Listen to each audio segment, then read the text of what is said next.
ఈరోజు వైఎస్ఆర్సీపీ పార్టీ కావచ్చు, తెలుగుదేశం కావచ్చు, జనసేన కావచ్చు,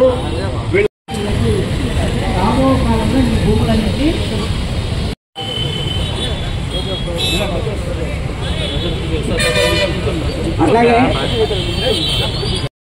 ధ్వంసం కానీ ఇట్లా అనేక రూపాల్లో ముస్లింలను టార్గెట్ చేస్తూ ఉన్నటువంటి పరిస్థితి చూశాం. 2019లో 370 కశ్మీర్ సంబంధించినటువంటి ప్రత్యేక చట్టాన్ని రద్దు చేస్తారు. 35 ఆర్టికల్ క్రిస్టియానిటీ ఉంది.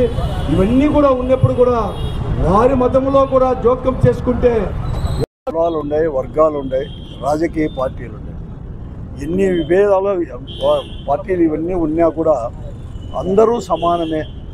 కానీ బయటికి వస్తే అందరూ సమానమే. ఎవరి మతం వారు ఆచరించినా, ఏ దేవుణ్ణి కొలచాలంటే ఆ దేవుణ్ణి కొలిచినా, ఏ రాజకీయ పార్టీ అభిమానులైనా ఆ రాజకీయ పార్టీలో ఉన్నా కూడా మేమంతా భారతీయులము, మేమంతా ఒకటే అనేది వచ్చేసినాం. లౌకికవాదానికే కట్టుబడి ఉన్నారు ప్రతి ఒక్కరు కూడా. ఆ లౌకికవాదానికి కట్టుబడి ఉండే రాజ్యాంగాన్ని కూడా అంబేద్కర్ నాయకత్వంలో కూడా రచించుకొని ఆ రాజ్యాంగం ప్రకారమే ఈరోజు భారతదేశం అంతా కూడా నడుచుకొని పోతుంది. అందుకోసమే ప్రపంచంలో ఒకరోజు అతి పేద దేశమైన మన చాలా వెనుకబడిన దేశం అనేది ఈరోజు ప్రపంచంలోనే ఒక అగ్రరాజ్యంగా కూడా తయారైంది. కానీ ఈరోజు ఒక మతతత్వ పార్టీలో రాజ్యం వెళ్తూ మోడీ గారి నాయకత్వంలో ఈ దేశాన్ని కూడా ఒక మతతత్వ దేశంగా కూడా తీర్చిదిద్దడానికి అనేక కుతంత్రాలు కూడా చేస్తున్నారు. అనేక లౌకికవాదులు కూడా ఇంతవరకు కూడా ఎంతో కూడా చాలా సంవత్సరాల నుంచి కూడా భారతీయ జనతా పార్టీ అనుసరించిన ధోరణి కానీ వారి యొక్క ముఖ్యంగా ఆర్ఎస్ యొక్క సిద్ధాంతాలు చేసి ఎంతో కూడా భయాందోళన చెప్తుంటే ఆ భయాందోళనగా ఈరోజు నిజం చేస్తూ మొన్న రోజు 2025లో పార్లమెంటులో వక్ఫ్ బోర్డు చట్టం కూడా సవరణ ద్వారా తీసుకొచ్చింది. చాలా అత్యంత కూడా దారుణమైనది.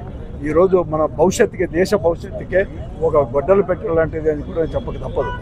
ఈరోజు కేవలం వారి యొక్క మతంలో ఇంటర్ఫియర్ అయిపోయి ఆ వక్ఫ్ బోర్డులో కూడా ముస్లిమేతరులను కూడా నియమించవచ్చని, దానికి ఎవరైనా కానీ దానం ఇచ్చేవారికి కూడా కండిషన్స్ అంటే 5 సంవత్సరాలు ఈరోజు కూడా ముస్లిం దాన్ని ఆచరించాలని చెప్పి పెట్టడం చాలా దారుణమైనది.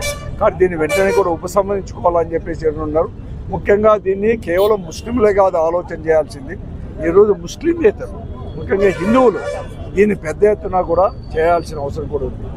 ఆ రోజు దేశ స్వాతంత్రం కోసం గాంధీ గారి నాయకత్వంలో అందరూ కులాలకు అతీతంగా, మతాలకు అతీతంగా, రాజకీయ పార్టీలకు అతీతంగా వారి సిద్ధాంతాలు కూడా పక్కన పెట్టి ఒకే విధంగా మనమంతా ఒకటి అని చెప్పి ఎలా అయితే పోయారో ఈరోజు ఈ చట్టము కూడా పార్లమెంటు ద్వారా తీసుకొచ్చిన చట్టాన్ని కూడా వెంటనే ఉపసంహరించుకొని అందరూ పోవాల్సిన అవసరము, బాధ్యత కూడా ప్రతి ఒక్కరి పైన ఉంది అని చెప్పేసి కూడా మేము మనం చేస్తున్నాం.